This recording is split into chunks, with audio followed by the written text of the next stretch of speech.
All right.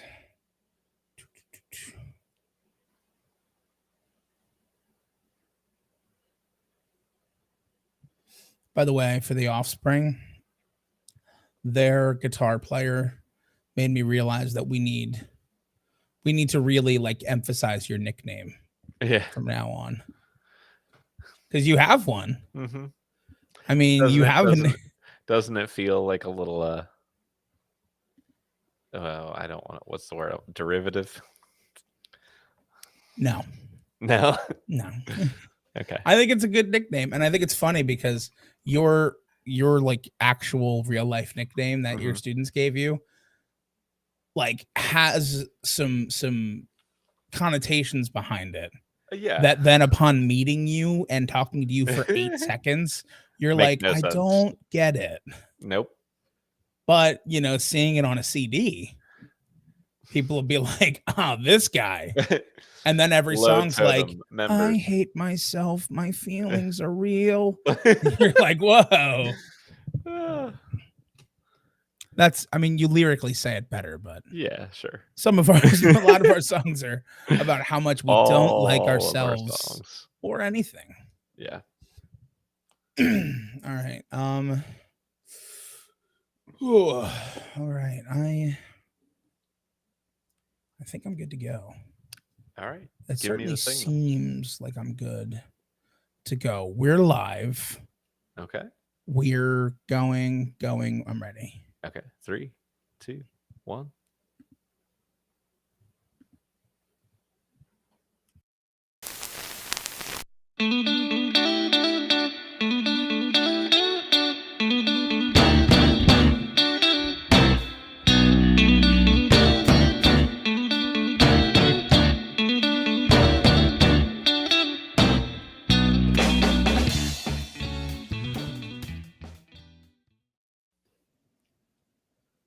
We're pretty fly for a podcast.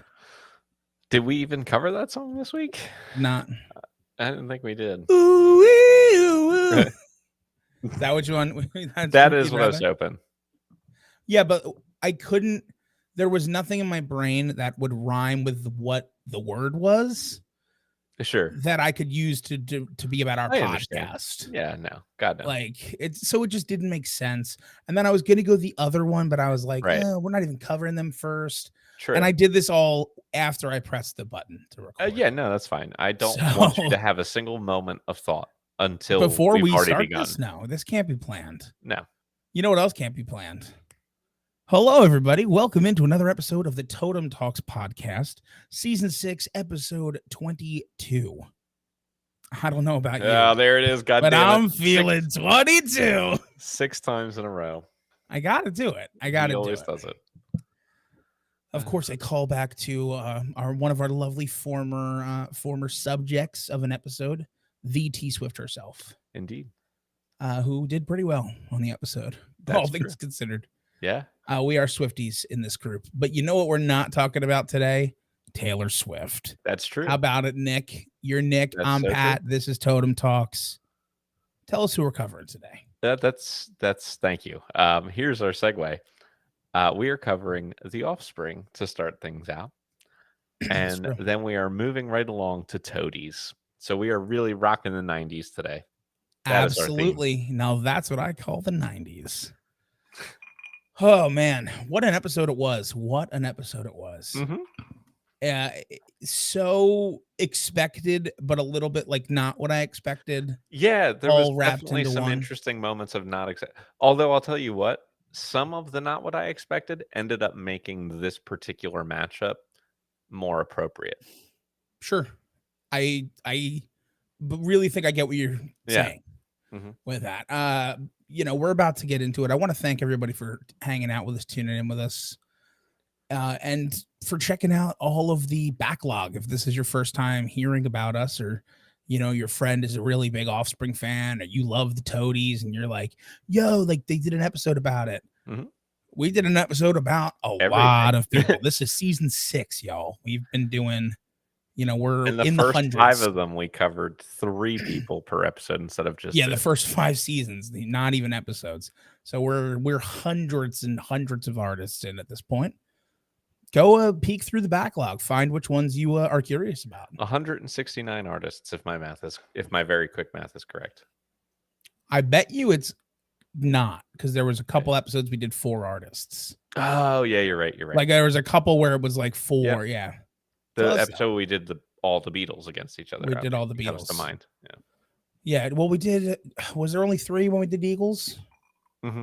There's only 3. Okay. Either way, it is what it is. I like how I said either. You said either. That was perfect. Wow, we should write a song about it. I'm sure there's more of those. How about potato? Potato. So the Offspring. All right. The Offspring is an American punk rock band from Garden Grove, California, formed in 1984 and active till the present day. We covered 3 albums by them. We started with the eponymous debut, The Offspring, which came out in 1989. We followed that up with, of course, Smash, which came out in 1994. And then we closed things out with Let the Bad Times Roll, which was released in 2021. And you get to keep on, my friend. Yeah, I get to just keep on going with The Offspring. So this is an album that I'll say, with what I knew about The Offspring, I didn't know this album. No, right? Like no one knows this album. Right. But after hearing it and where I know The Offspring goes to, I totally get it. Sure. It's clearly like the building blocks of where they were headed. Yeah, I think that's some good on this album, I'll say. I mean, this is punk. This is full-blown punk rock. I mean, I know they're like a punk rock group. Yeah, it's not like the sanitized type of punk that we like. You're right. This is messy punk where it's like, I don't care about anything, including like what we really sound like. Exactly. So, which is a genre. It's not my favorite. These songs like were just everything that is that genre. Like there's a song called Kill the President. There's songs. All right, I got to stop you right there. Did you hear that song?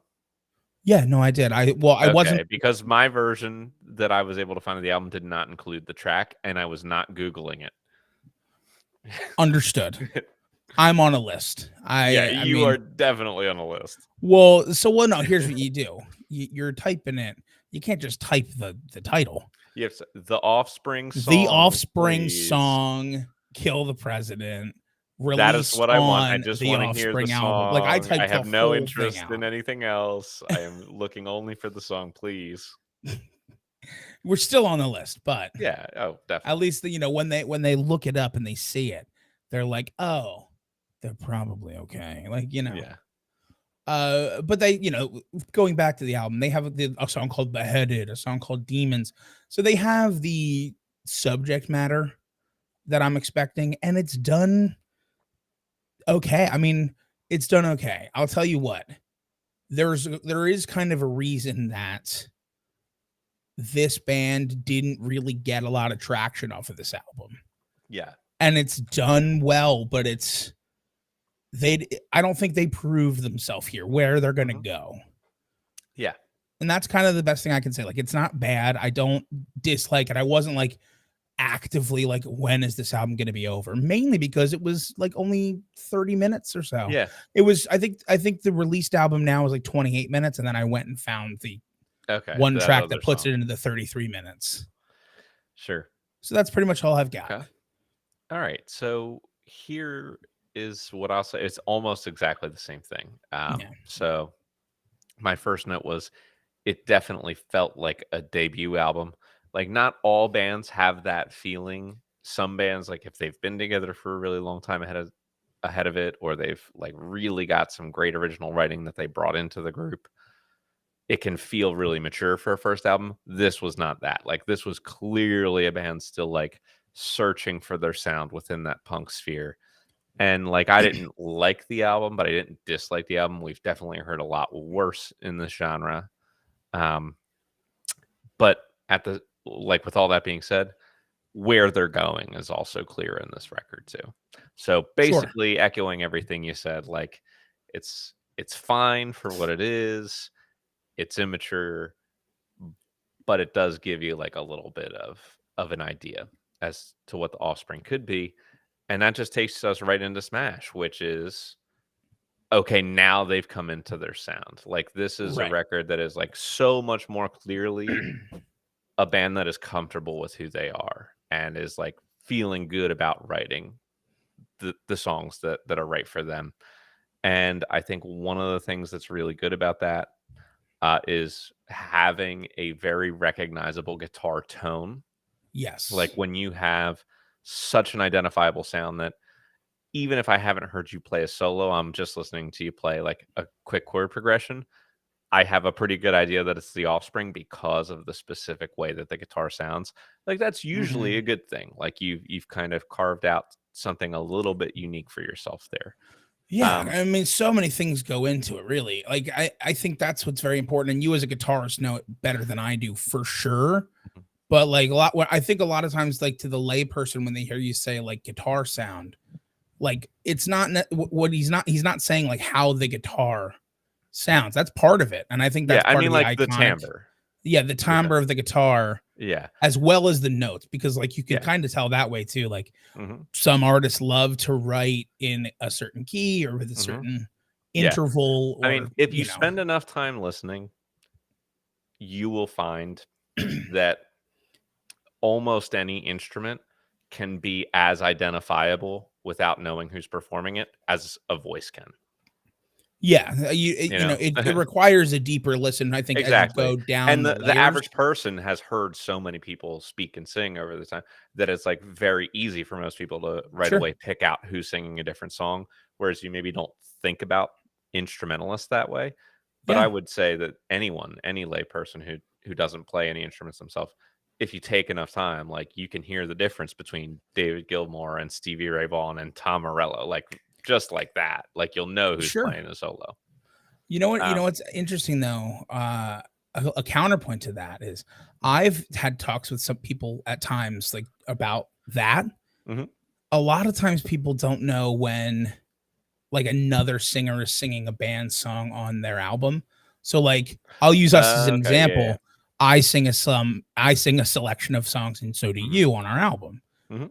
I like the further away you get from like fans to just people who've heard the songs, Yeah, they almost like transpose it in their head until it's interesting. like the more known singer for that band is still Yeah, singing that song, right. which is a weird phenomenon. It is. Anyway, here are a couple other things that I enjoyed about this record, then I'll let you go. I liked the framing device that they used to kind of give you the album experience, right? Like it starts with the Yeah. time to relax intro where you kind of get talked with that like 90s movie trailer voice that Yeah. talks you in and out. I almost thought that it was Roger Jackson, but I didn't find any evidence that that was the case. Yeah, I didn't Roger see. Jackson, for anyone who's unfamiliar, is the guy who does the Scream voice. Um, so I was wondering for a It minute would if make it was maybe that sense. same voice actor. But anyway, I like that. And then this has two big hits on it. One of which is "Self Esteem," which is the first Offspring song that I ever heard as a Ute, and the other one is "Come Out and Play, Keep Them Separated," What's yeah. which I think has a really cool use of like the surf rock sound in the 90s. I enjoy. It co-ops it in a wonderful way. Yeah, exactly. In the fact that you totally get the callback with that, like, almost that exact riff, like, I can hear Mhm. it. I can hear it being on a beach, but it really Sure. the way they distort it, it's just Yeah, it's enough. I interesting. mean, you said it. This album is them fully coming into their own. I'll be honest with you, 9 times out of 10, I don't love the like Dexter Holland's voice. Sure. He's got a little bit of that whine to him, which is fine. But he's not Definitely a bad fits. singer technically. No, no, no. It definitely fits the genre. Mhm. I'm just saying, like, personally in my ear, it rings a bit. So I'm like, Sure. you know, but he does it well here. I mean, like, he's definitely coming into his own as a singer. Mhm. So I want to be clear about that. And just like, you're getting the real true vibe of this band. So you have Ron Welty on the drums. He's their longest tenured drummer. This was a band that kind of went through a lot of different lineups, mostly revolving around Greg Kay and Dexter Holland, and then Noodles a little bit later.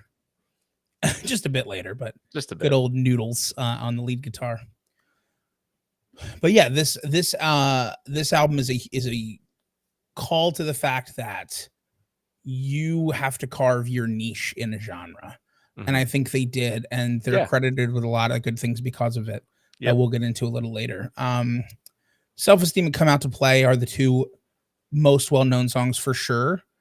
But the thing that I love about albums, and one of the reasons I love doing the show, is this is now where any one of those songs had the same oomph that those two had. Sure, yeah. And they were just, you know, the ones that got picked that were up. Released single. The ones that were released singles, yeah.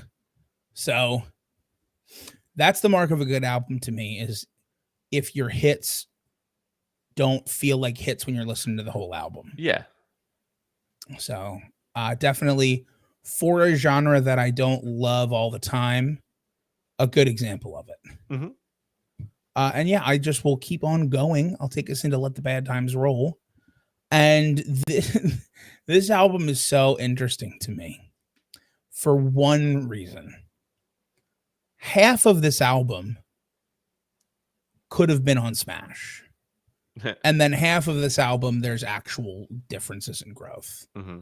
And it's a very weird thing, which at first it was so like jarring the back and forth to me that I legitimately at first was like, oh, is this like Dexter Holland writing half the songs and another member of the band writing the other half? And it's not. I mean, Dexter Holland is the only credited writer except for the writer of In the Hall of the Mountain King. Yeah, right. Which, you know, is Grieg. Edvard Grieg. I know. I was getting there. Sorry. I wanted to make sure that is like the second or third rock band I think that we've had cover at least part of that or incorporate it in some way in one of their. It's such a great piase. It's a great piece. Honestly, I think I'm not going to get on a tangent on classical music, but I love people doing that. Like, it's one of the reasons that I found like a real joy in listening to classical based heavy metal music.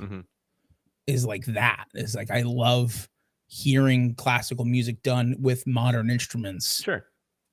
Which is, you know, not quite what you get with that, but it's close. Yeah. But yeah, take every Bach symphony and put it with like guitar or crap. Like I'd be all about it. That would be interesting. Guitar and like other like electric string instruments. Oh, I'm in. So this album, back to it. Right. Half growth, half not growth. I think there were parts that were good. I think realistically, this is not a bad example of stay in the course and just keeping steady. But at times there were real moments. The song Gone Away, which is the second to last song on this album, is so vastly different from every other The Offspring song. And like, I was angry because I was like, this is really good. Like, it was really good. It's a slow piece. It's much more like haunting almost throughout it.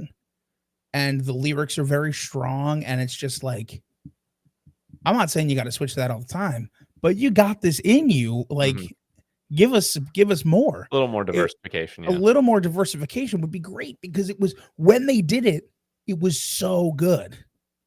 Sure. So this album was like, I almost want more of The Offspring because I hope they do more of that, but I'm worried.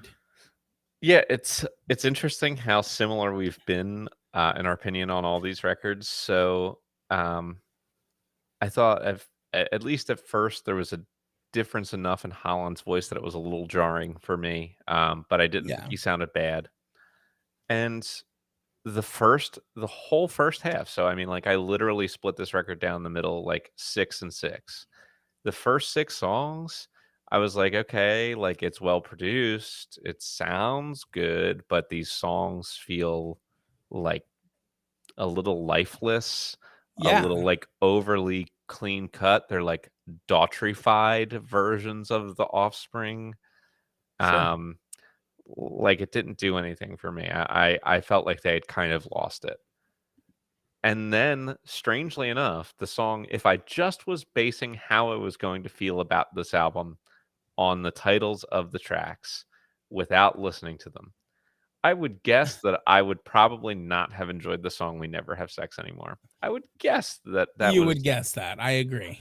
but it was like the most interesting music on the whole record. Like Yeah. it was really a well-written song. And then you go into their little version of "In the Hall of the Mountain King," and the whole second half of this record really turned me around on the whole first half. It was essentially like I felt like the first half was like a soulless remake of everything they'd done before, and it was Yep. just sad.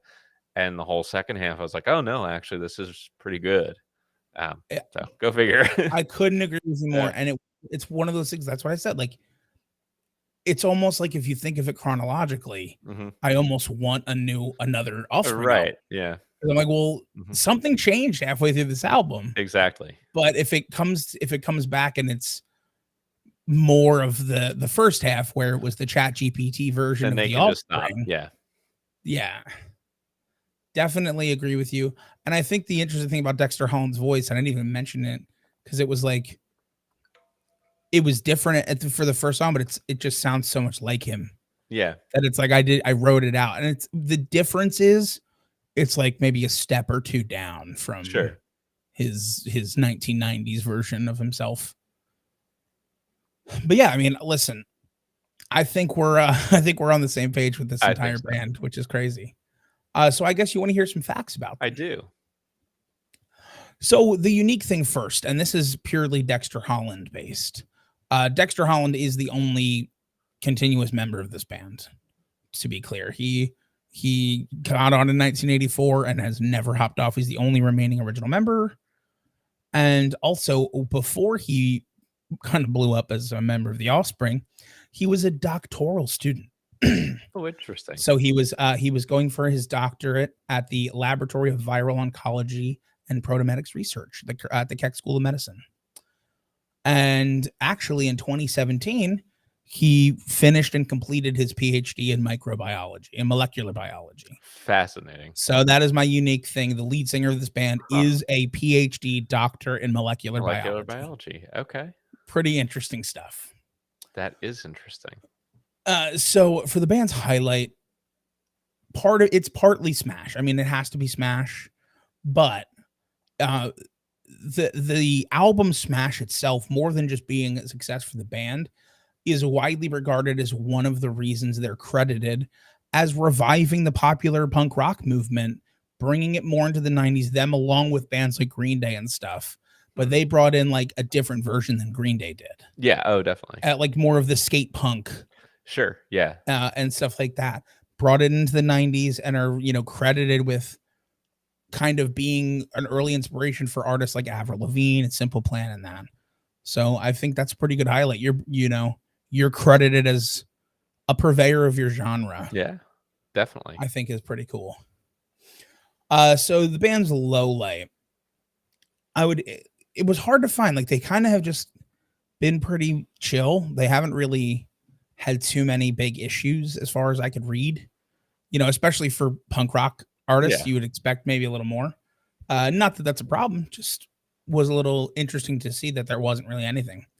But I did find, so Greg Kay, the bassist, longtime bassist, he left the band, and it kind of came out that he left because him and Dexter him and Wasserman and Holland, they did not get along towards the end. I think Greg Kay was foreseeing more active work than they were doing, and I think Dexter Holland was like, let's pull back a little bit. It's we've been around. Let's start recording more, and it led to a split, which I guess would be the low light. It's more recent. Sure. There are other low lights also a little more recent, but other than that, I mean, they've been pretty consistent. They've been pretty chill, which is great. You want that chill quality of like the best thing you can do as like a famous band is like just make your music, make your money, gig to your fans, and then stay out of the mainstream. Sure. And I don't mean that as like you don't want to be mainstream. I mean that like you don't want to be hounded by paparazzi and being on the face of every tabloid ever. It's rarely makes you look good in the social zeitgeist. So I guess the nicest thing that I'll say, I'll go into my nicest moment. So in 1997, Dexter Holland and the former Dead Kennedy singer Jello Biafra. Yeah, Biafra. That's what I said. Biafra. Mm-hmm. I typed an N instead of an A. Deal with it. Okay. They teamed up to form the FSU Foundation, which they did. They funded through charity concerts. They worked with the AIDS Project of LA, the Poor People's United Fund, the Trees Foundation, Amnesty International, all that stuff, which is pretty cool. Yeah. And then Holland also has done multiple. He ran in 2006 and 2008 in the LA Marathon, working for the Innocence Project. Cool. Okay, so nice. Definitely some good stuff for them. Yeah. Love to hear that. Now I'm not gonna get political here, and you're not allowed to either. Sure, I'll do my best. I'm gonna talk about their meanest moment as a band, and I'll say that whether Nick and I think this is the meanest thing is not what's up for discussion. Right. It's the only thing I could find that qualified. All right. So 2007 comes around. They bring in another drummer. Dude's name's Pete Parada. All right. And he is the second longest tenured drummer for this band, because in 2021, he was fired from this band because his doctor did not let him, or like recommended against him getting vaccinated for COVID. And the band was not cool with him not getting vaccinated. Okay. And fired him. And that qualifies as the meanest thing in the world. Okay. That's fair. And that is the last week. See, based on the context that you've given me, I can't make a judgment on that regardless. Right. Because I don't know actually what the conversation that he had was or what was going on there. Sure. Hey. I don't know. I don't know either. And I'm just reporting the fact. Exactly. Yeah, no. I feel like I don't have enough information in that case to make a judgment one way or another. Right. I get you. I'm with you. And then the 6 Degrees. In 1994, the Offspring got a new manager whose name was Jim Garneau. Okay.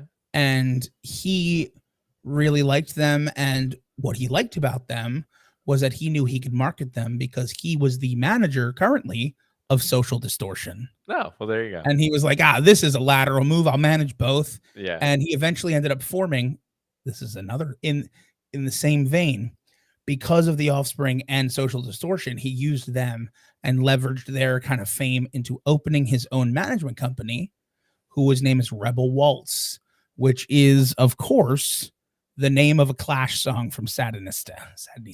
Very nice. So there we go. Nice. Another little 6 Degrees moment. Excellent. Okay. And that's all I've got, man. That's my whole sheet great. on the Offspring. All I can say to that is, do you want to die? I mean, let's go to Toadies.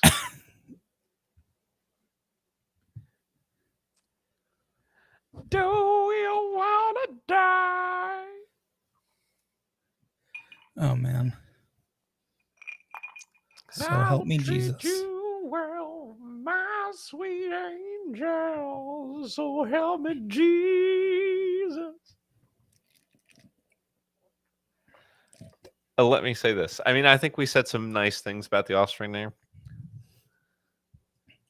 Possum Kingdom's the best song we listened to this week, though, right? Yeah. I fucking love Possum Kingdom. Yeah. Possum Kingdom was one of the reasons I was really hopeful about Toadies. Yeah. Was it's like, so I really like that song. Oh my God. So, but was my hope returned well? I guess we'll find out. Next time on Dragon Ball. Come on.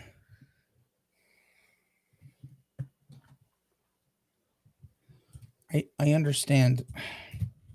Do you Want to die? Yes. I kept like I typed in toadies and it just is like, you want the lyrics to Possum Kingdom? It's like, no, right? I want the band. And then like scroll down a little bit. It's not even a link. I'm like, I got to type in Toadies the band. Like, come on. You're listening to everything I do or say. Yeah. You can't just put that together with the AI you use, I'm sure. Yeah. Because the world is scary.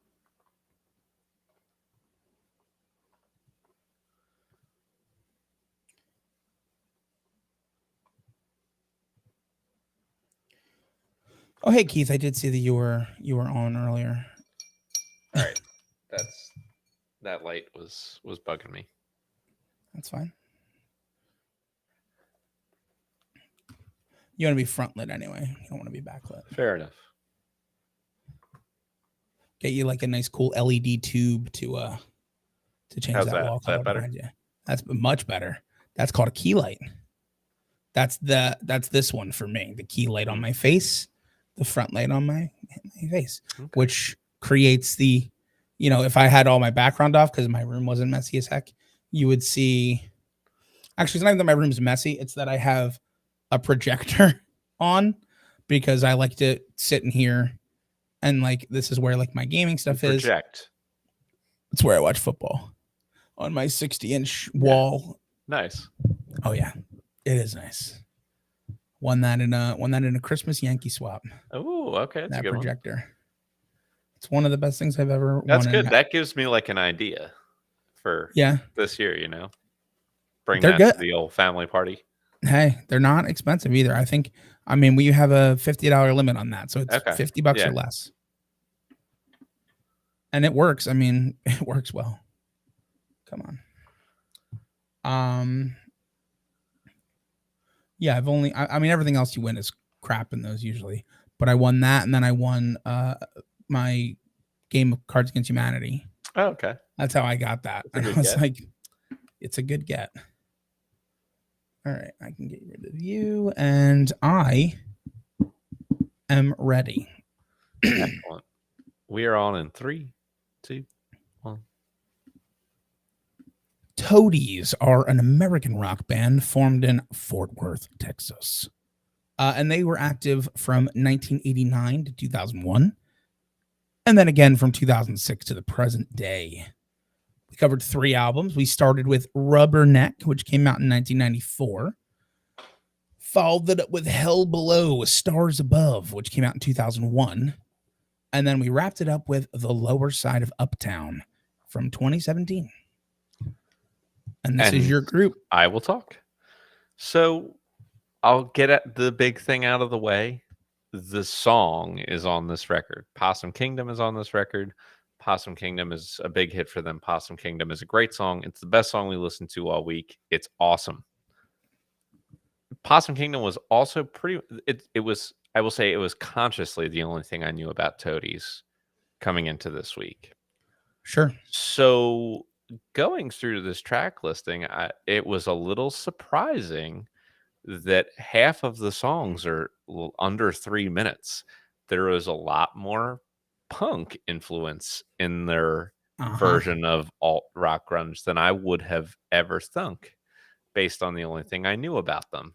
More punk than you thunk. I get it. Yeah, it was definitely that. I mean, I think they do the punk grunge, the grunk, the punch, whatever you want to call it. Like, I think they're sitting in the grunk. Yeah, I think like it's performed solidly, but the songs they're not as good as Possum Kingdom, with the exception of the only other song on here that I heard and I was like, I feel like I've heard this before. This sounds familiar, which is Tyler. And Tyler is far and away the next best song on this record. Those are the 2 tracks of note. They're the 2 highlights for sure. Some of the other like really punky stuff, like there were times when it lost me, if I'll be honest with you, Sure. Yeah, listen, here's what I'll tell you. I'll say what you kind of danced around. This album was a huge letdown from what I was expecting because Possum Kingdom is a different song than this. It's the song that blew up for them, and it is like way better than any other song on this album. Tyler was the song I have is the second best song on the album as well. Of course, an homage to our former third host. Yes, And even though it was, he would have been one. So good for them. They figured it out. Very influential. They sensed the potential at the time. So this out, I mean, it wasn't bad. It was not poorly done. I know you said that, but it was such a letdown over what I wanted the band to be. Yeah. Like, and I'll be honest, it was interesting because like I like a couple songs by The Offspring, not ones we listened to. I like the song "You're Gonna Go Far, Kid." I think that's a really good song because I've been forced to listen to it by one of my friends a bunch, and I got the Stockholm syndrome for it, I guess. Right. But Possum Kingdom's an objectively really good song. Absolutely. And I was like, this feels like it's going to be a blowout. Like going into this, like I know The Offspring sold a ton of records, which we'll talk about later.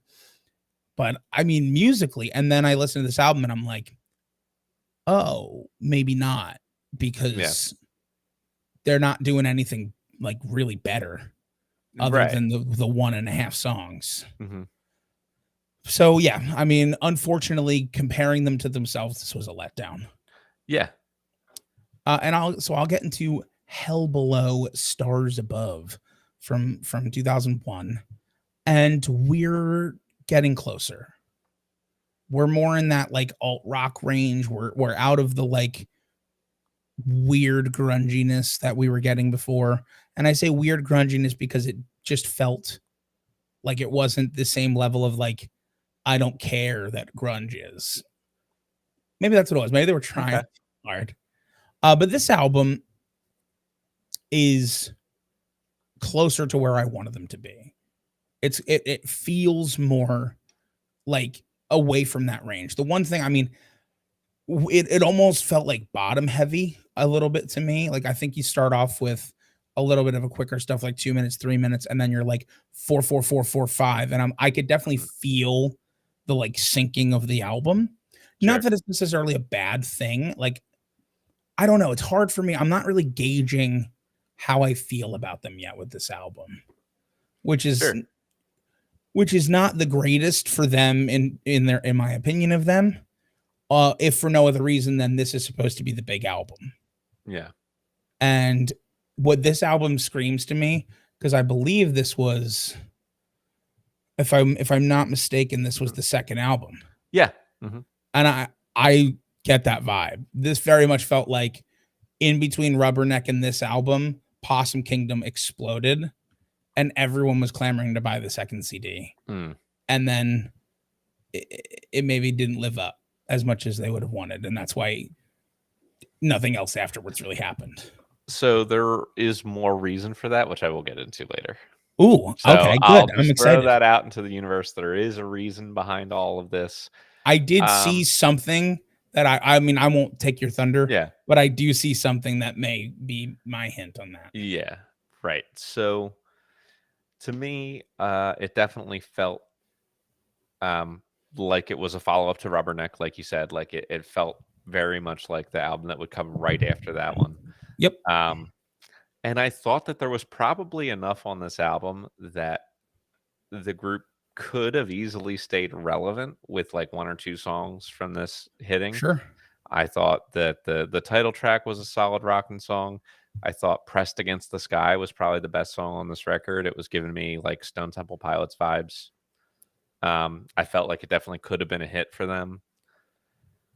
But I don't want to spoil too much. I'll say this album came out in 2001, 7 years after the first one. And it was the follow-up, and it really feels like it came right after Rubberneck in a lot of ways. We'll discuss why in a little bit. But I feel like this is a group that maybe got cheated a little bit out of more success. Sure. And I can't wait to hear your tale. Yeah. So now it is time for the lower side of Uptown. So it's 2017. Some time has changed. The vocals are a little bit more covered by effects here. You definitely hear that difference. But like they're not bad. The vocals are not bad. They just use more effects to cover for what I assume is the aging process here. But other than that, I mean, it's 2017, but this album doesn't really like feel like growth or different. It feels like it sticks to pretty much their sound. Like their sound is their sound, and that's not changing several decades later. But it doesn't feel phoned in the same way the first half of the last Offspring album Yeah. felt phoned in. Like it still feels authentic. It Yeah. just feels like who they are is just not really going to vary all that much from record to record, I guess. So At I least in think the it was, records we listened to. yeah, exactly. So it was solid. Like I thought the song Echo was maybe the best song on this record. I think they picked a really interesting cover, but they unfortunately Yeah. picked a song where I feel like their version of it is not one I'll ever revisit. Like, so they did I Put a Spell on You, which is originally Screaming Jay Hawkins, but like there's the original version, there's the Nina Simone version, there's the Creedence Clearwater Revival version, all of which to me are way more iconic and Sorry. don't necessarily You're like they wash out you're the Toadies forgetting version. you're not including the most iconic version of that. Oh, am I not? Yeah, the Bette Midler version from Hocus Pocus. What are you talking about? What just happened? Okay. I wasn't It goes about Bette that. Midler, then Screamin' Jay Hawkins. No, I think it could. Then like, I've heard the CCR version the most, but I would say like the version's Nina great. Simone version is up there too. With like, those are the two that are the most iconic to me. I wasn't even thinking movies. It's Hocus Pocus is more than a movie, good sir. I understand. It's a Halloween experience. It is. But also, it includes the most famous cover of "I Put a Spell on You," Bette Midler. Wouldn't have of Beaches Beaches fame. Like, I get it. I get where you're coming from. Just talk about this record, would you? Yeah. Listen, the thing that I noticed about the heavy production in the vocals, it almost took too much of the aging process out. Like you said that it took the aging process out. And I was like, it's almost like you're trying to sound too much like you did 25 years ago. Don't do that. Like, you don't sound the same 25 years later. You got to own that and make your voice sound the best for what it is now. So that's my one big note for this album. The rest of it, like, you're not wrong. It felt a lot of sameness, but not in a necessarily bad way. Sure. Like, more so than other artists who we've seen that haven't experienced any real musical growth. They just tend to get stale. And this just kind of feels like you're putting on your little Toadies comfort blanket of, I'm going to get a selection of like 12 good Toadies songs. And if I like Toadies, cool. And if I don't, I know not to listen to this. Right. Like, you're not getting anything unexpected here. And it doesn't feel like a bad thing because you're not getting anything overdone except for the production, which is a little strong. Sure. All right. Well, I think if that's that. Yeah, regale us with your information. Okay, well, I don't have a ton. I struggled a little bit, if I'm going to be honest. Understandable. And so here's what I'll start with. I will start with their unique thing, which is for many, many years, they have thrown a music festival of their own called Dia de los Toadies. Okay. And the Dia de los Toadies festival is like made to headlight, or they headline, but it's made to like put a spotlight on Texan artists. So their fellow Texans all play there. And that is cool. It includes people that we've covered, as a matter of fact, like Gary Clark Jr., who has played at the Dia de los Toadies festival before. Sure. Yes. So they don't. So okay, good. That was going to be my question. Is it just people from Texas, or is it like any type of genre-based thing? I mean, I guess rock. I would say rock. Yeah, I feel like it would have to be, or it would Yeah, I mean, like, inevitably turn into a country festival just right, based on the fair, location. fair. I would think you have a variety of different sounds and rock. Like, I wouldn't say Toadies and Gary Clark Jr. sound anything like each other. Neither would I. But, I would say the exact opposite, yeah, because Gary Clark Jr. was one of our hidden gems of the entire podcast. absolutely. So eventually, at first, that was going to be my 6 degrees, but then I made it my unique thing as I was trying to figure things out. So my six Sure, degrees sure. is actually going to be about our front man here, Vaden Todd Lewis. Okay. At one point, he left the group and he created a new band with a guy named Taz Bentley, who was in the band Reverend Horton Heat. And Okay. so when they formed their new band, they signed to a label called Kirtland Records, which was founded by John Kirtland of the band Deep Blue Something. What a pull. So Oddly enough, another band known for one song. For one song, yeah. Although, yeah, unlike Toadies, Deep Blue Something was a real letdown. Oh, yeah. I remember that, where it was like, wow, their one song was so good that they put it out like 3 times. Yep. And on everything else was like horseshit. Yeah. No offense, Kirtland Records. None at all. No offense to the band either. Yeah, of course not. So here's my highlight. Like, I don't know what else it could be. It's Possum Kingdom. Like, it's sure. It's an iconic song of the decade. It was a huge hit for them. It helped them sell, 1 million records. It helped them go platinum on Rubberneck. It helped they reemerged in relevance when it came out on Guitar Hero 2. Kind of revived the song for a new generation of people. It is like the most important thing that they've contributed to culture is that song. Like, I don't know what else to say. I mean, we could probably do an entire episode on the impact that Guitar Hero had on reintroducing the rock scene to a new generation. There are so many songs that got me into artists, like full art, like like, dude, when Guitar Hero 1 came out, we were what, 12? I don't even remember. Young. I only had the second one. Okay, well, I had the first one. Okay. And it came out like early 2000s. Okay. I want to say. So we were like 12, 13 I remember years old. playing 2 when I was in like 9th grade. Sure. The first, I think yeah. That meant with 9th grade? Yeah. No. I now have to look it up. I know for a fact I played Guitar Hero 2 in 9th grade, so. Yeah, but I mean, you could play it. We played Guitar Hero 2 like 5 years ago. Okay. Guitar Hero came out in 2005. Okay. So that's right on track, really. Right. So we were 13. Yeah, there you go. Exactly what I said. Right. So Guitar Hero 2 would have came out a year or 2 later. We've been in 9th grade. We're all good.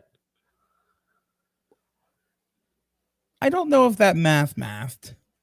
If we were 13 and 2 years later we were in 9th grade, does that make sense? 15? You would have been 15 in 9th grade. I'm just kidding with you, Nick. Okay. I'm just messing around with you. I wanted to try to make you think you were right. Okay, but anyway. That's commonly called gaslighting. Yeah. Fuck you. All right. The low light. So here's the deal. It took them 7 years to get their second record out. And part of that is because they had a record ready called Feelers, which they eventually did put out in 1997, and it was rejected by their label. They just turned it around on them and said, nope, we're not accepting this. And it caused a lot of turmoil for the members of the group that wasn't happening.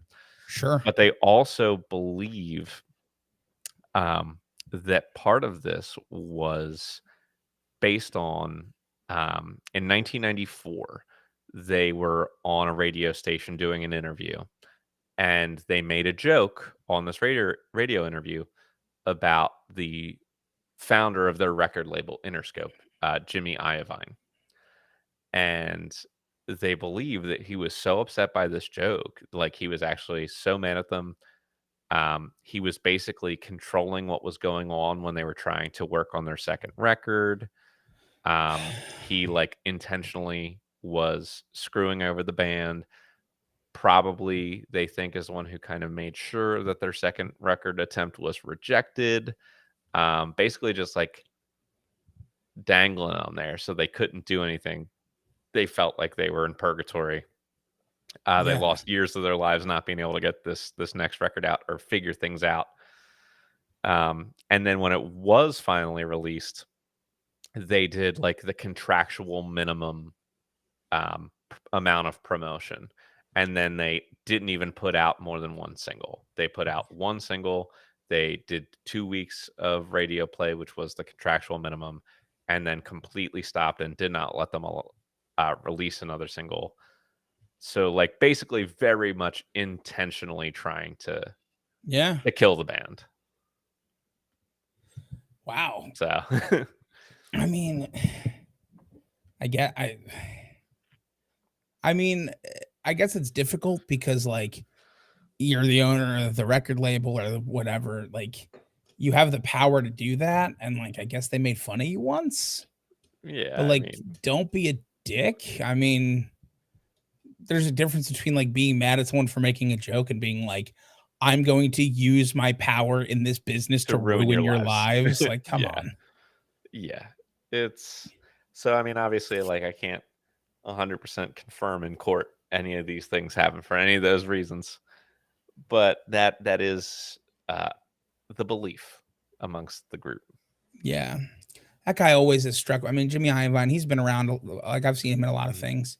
He's always struck me as that kind of dude too. Like, that probably kind of, like, is people really with that much power tend to be that way more frequently than people who don't have it. But anyway, yeah, that's kind of brutal. So here's the thing. When I was trying to find a meanest or nicest, the best I could come up with is there was like a Reddit post from 2 months ago where the guys in the band were like signing artwork to be sold for charity in some way or shape or form. So hey, I got that. It's something. That's what I got. You know what, man? That's something. I guess without any further ado, let's grade them. So, all right. I think there's one of these that's going to be a lot easier than the other one. Toadies, I'm giving 1 point. That's a pretty generous. No, I'm kidding. That's fine. Yeah. It makes sense. Possum Kingdom. One hit it wonder. Blew up. 1 point. Offspring gets more than that. Sure. Do you give any bonus small decimal to its reemergence? It's the same song, but with like the Guitar Hero resurgence. I don't know. It would be the only place you really could. And I mean, I don't think it's an X factor. Yeah, I don't know. Because so many bands have had it happen, but if not, it's a no. It's the only thing I could think of. I don't think that I do. Then we don't. So the Offspring, the Offspring is credited with a lot of influence, right? And so has clearly influenced and impacted the game moving forward. I think they have a selection of hits of varying success. They've obviously sold well, which is more the next section. This is a group that I could see. I don't want to go 5. I could see them anywhere from 4 to 6, though. Okay. Like, I could see them in that range, but I don't just want to go in the middle. Yeah, no, I was thinking in the 5s myself. Perfect. Okay, good. I could see them in there. Like, they're above average slightly. Yep. Sure. Yeah, that's what I think. I would say like a 5-4. You got it. Yeah. And for breadth of work, they started at 5.5 for their 10 albums, and their sales are obviously going to help them there. Do you have that number in front of you? Last I saw it was 40 million. I'll pull it up to be sure. Okay. I mean, you automatically get a 0.5 point at 50 million, but I wouldn't be against a 0.5 point around at this much either. It's got to be very close, if not. It's got 0.4 minimum. Yeah, I think that's I think a 0.5 works. Yeah, 40 million is what I'm saying. That's fine. And then what would you like to do for them from there? It's tough because it's like a genre that I don't love at its core. Like the skate punk. I like punk. Like I like Green Day side of punk. Sure. Less so the skate punk side of punk. I'm not a skater. No. I had a skateboard once. I fell 4 or 5 times, and then it was a nice decoration. Exactly. That's it. So I'm not going to take any points away because I think they do everything well. The first album was a little messy, but it was genre correct, and then it moved on to be cleaner. And I think there was a lot of promise in that last album. Sure. I'm going to give them a 0.1 for the second half of the last album. I'm pretty much in a similar place. I'll give them some of that 0.1 for the things that were on. What was that? No, Smash. Sure. I'll give them some of the 0.1 for some of the things that were on the second half of the last record, and they'll get 0.1 from me as well. Moving on to Toadies, we got a 5.2 for their 7 albums. They do have a platinum record, which will prevent them from losing points here, but they are not gaining anything else. No, because it's hard. It's hard to tell. They've sold over 1 million records, and that's all we can really find. That's all I'm seeing. And I will give them a 0.1 for pop. Yeah, I guess I'll do the same because I really like Possum Kingdom, but it's such a trade-off because like the rest of it was such a letdown from what I wanted for them. Sure, but it was never bad. It was never the kind of music I would take musical points away for. Right. It was, but it almost took away the potential Possum Kingdom point. But it didn't. I'll give it to them. It did. Instrumental talent. I think, honestly, we see some similar things from these groups as far as I'm concerned. I think they both do enough where I would consider putting them above the average overall, but they don't do enough where I'm considering taking them out of the 5s. I think they're very, very similar. I could not agree more. They are very similar. I think what it boils down to for me is taking away Possum Kingdom, which is a different song. It's so weird. It's different than the rest of every song they have. I probably like the sound musically of The Offspring post first album more. So like once they get more into the rock space and a little less into the skate punk space, I like them a little more than I like the Toadies stuff. But I like Vaden's voice better than Dexter's. I agree typically. And so it all kind of balances out to like maybe under a 5.5, maybe like a 5.3, 5.4 range for me. I'm good with 5.4s. Sure. Then we go to songwriting. And I mean, I'm not high and I'm not low. Here's the thing. Offspring, first album, it's not for me. It's a little all over the place. It's a little sloppy. It's a little sloppy. It's a little sloppy. Second album, I think you definitely see more of them in terms of finding a sound, finding a genre, finding something that's unique to them. Yeah. Using some different influences. And then the third album is a real split between like some actual promise in songwriting and some of like the stalest, most generic stuff they'd done yet. So I don't know where that puts me. Like where do I land? I guess probably I got to give them more credit than not for their overall influence. I'm in the same boat with you. I want to give them more credit than not. And for me, it's something you mentioned that I kind of expounded upon a little bit, which is you can listen to them and immediately know who it is. Yeah, definitely. And I think they've cultivated a sound that their band is known for. And not every band does that. I mean, there are bands where if you don't know the song, you're not going to know who it is. And they don't do that here. So I want to give them that credit as well.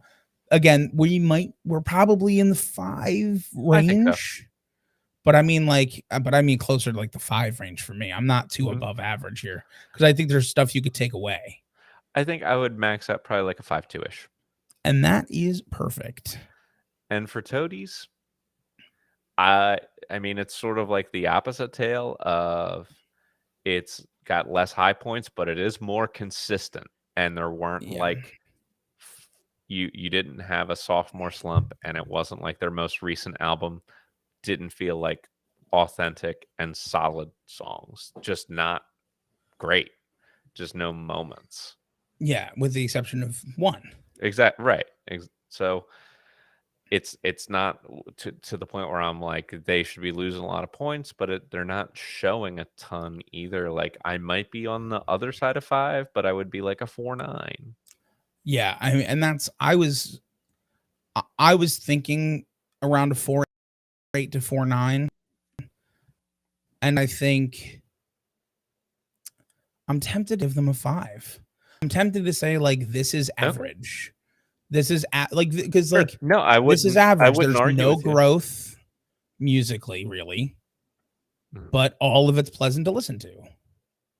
Yeah, and they definitely never got to a point where it was like recycled. Like it was not like with AC/DC. Essentially, once Brian Johnson happened, we talked about how every album was just like an attempt to repeat that last one, but worse. Yeah. And it was just like, let's try to recapture that, but worse. Let's try to recapture that. Oh, a little bit worse every time.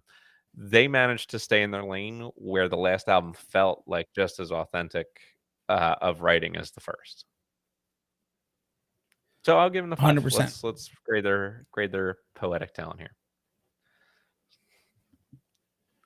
Yeah. I'll okay. let you start. Here's the thing about The Offspring. The songs they're more known for, the lyrics are really not great. I mean, the lyrics are really repetitive. You know, you got to keep them separated to come out and play. Pretty repetitive, we'll say. Pretty fly for a white guy, pretty repetitive. My friend's got a girlfriend and he hates that bitch. You don't think that's prose? Pretty derivative. I think all things considered, this is probably below average. But this is a band that I will say there are moments for. Sure. Like they have moments, particularly in the last album. I mean, seriously, that was the first time in either of these bands listening to lyrics where I was like, oh, these people have actually aged in the last 25 years.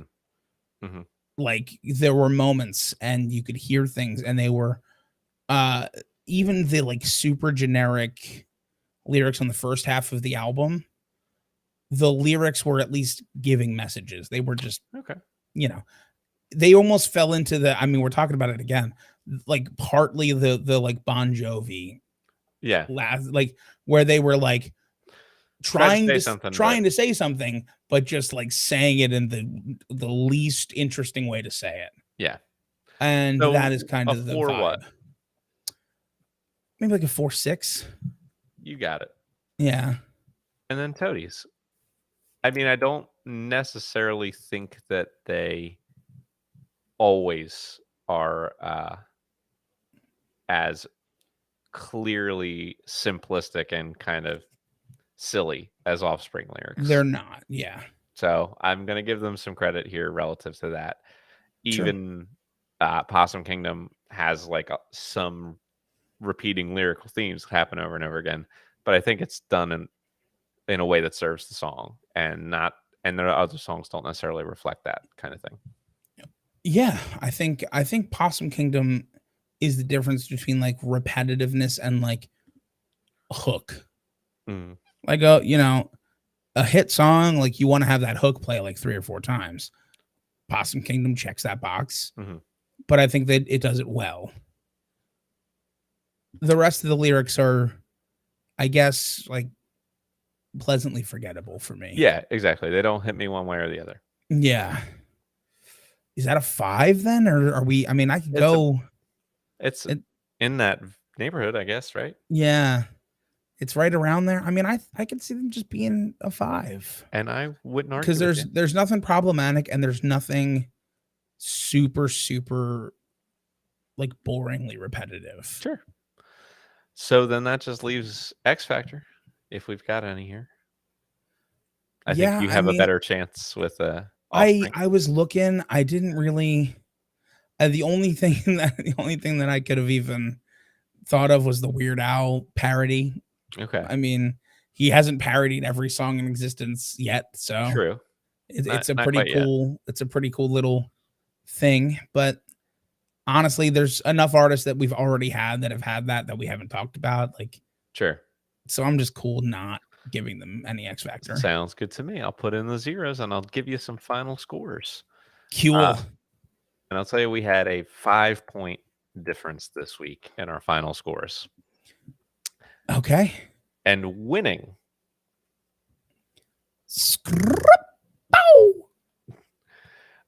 with a score of 26.8 is The Offspring. Yeah, and so the 5 points is almost exactly the cultural impact. Yeah, pretty much. I mean, it's close. It is pretty close. 4.5 of those points essentially came in the difference in cultural impact. Yeah, I mean, listen, well earned. These bands are much more similar than I think either of us thought on initial pull here, which was interesting. That was and it just goes to show, like, I think it goes to show two things. One, your song you're known for doesn't always reflect who you are as a band. Yeah, definitely. We've had that happen before, but this is a really good example of it. More Than Words is another great one. And two, the music business is not just about being good at music. You need the support of the people whose jobs it is to make you famous. I mean, at the end of the day, like to put forth your work. And that's the difference right there. I mean, granted, a band like Toadies, their second album could have been more than it was if it had been released even later, honestly. Like, get into the world of streaming music, get into the world of viral video, and, you know, you could rely less on, like, you could still find success. But I'll tell you, as a group who doesn't have a label, like, and, you know, we put out our first album, like, the ability to do stuff does not indicate always knowing what to do. And, like, a label is very important. So sucks for Toadies because, like, while all things considered, they were a roughly average band for us, they have no reason to have not found success other than Jimmy Iovine's comments and decisions that he made allegedly. Right. Yeah. And Jimmy, if you're interested in defending your name from these alleged rumors, you're welcome to be on the show. Come on. And I watched you on both seasons. You were a mentor on American Idol. So would love to chat about that either way. Sure. And, I've heard of American Idol. Yeah, American Idol is a TV show. That's right. I've heard of television as well. They're a band. They released the album Marquee Moon. We'll cover them at some point. There we go. I'm sure we will. Season 30, maybe. Yeah. But anyway, next week, you got to come back because we're answering the age-old question about love. Does it hurt or does it stink? Well, with gripping questions like that, all I can say is while you spend this next week pondering the pain and or stench of love, have a great day.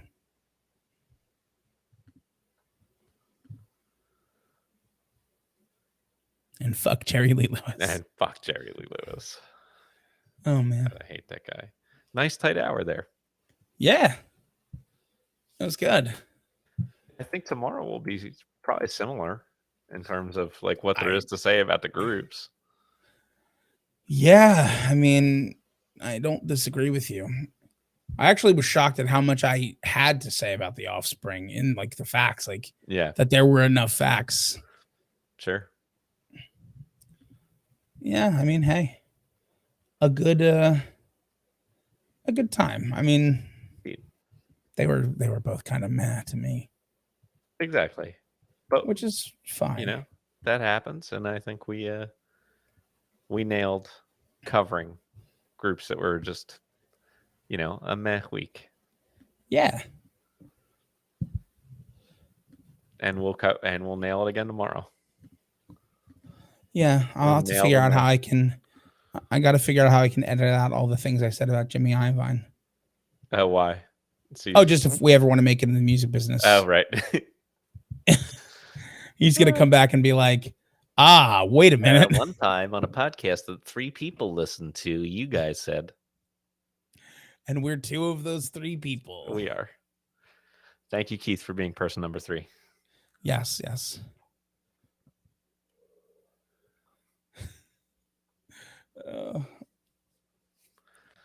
Cool. Yeah, that was a good one. Very good. And then we'll have a very weird penultimate episode where Patty Smith goes up against Patty Smith. Patty Smith with 2 eyes versus Patty Smith with 2 Y's. I love it. And then our season finale is going to be a good one this year. I agree. It's going to be very interesting. Mm-hmm. I need to get all my data together. Yeah, we're definitely. I would be prepared for both that we covered in the last week. Probably make it into the overall season winners. Yes, I think they're going to be top 10. I would guess. I would not be surprised. We should also start to look at best of the rest. Sure. Whether we do that tomorrow, whether we do that next week, we should plan to do it before have at least the albums picked for most of it. Because I mean, we can look at the last group and be like, which ones we want to put from them as well. Yeah, I already have them on the list. Yeah, the list already exists. Just so you know. Okay. Good. And if it's in the drive, I'll look over it, and then let's plan on next Thursday. We'll pick our teams to listen to and rank. Yes, that sounds. Let me just double check that'd be it. Okay. Totem Talk season 6 BOTR. Cool. I have a list of 15 records. Cool. That are potentials. So. We'll each do. You want to each do 5, or do you want to each do 6? Well, we've been doing 7. Do you want to each do 7? I mean, we could. Let's see, why not? All right. That's one more album than we listen to now. That's why it's weird. Yeah. Well, because it was originally 5, 5, and 5, and then we were like, well, how can we get as close to 15 as possible still? Although we have 25 fewer artists to pick from now. It's true. So if we really wanted to, we could probably get away with 6 and 6. So we can discuss it as we go through the list next time. Yeah, we'll see if there's 3 albums we're comfortable leaving off the list. Yeah, that would be fun. Is what it really will boil down to. Yeah. Okay, well, I'm done, man. I'm done. All right. Get out there and live your dreams. You go live your dreams, goddammit. I'll try. And I'll talk to you tomorrow. Very good. Adios. Cool. All right, peeps. I'm out of here. Thanks for hanging out. If you catch us in the replay on YouTube, thanks for stopping by.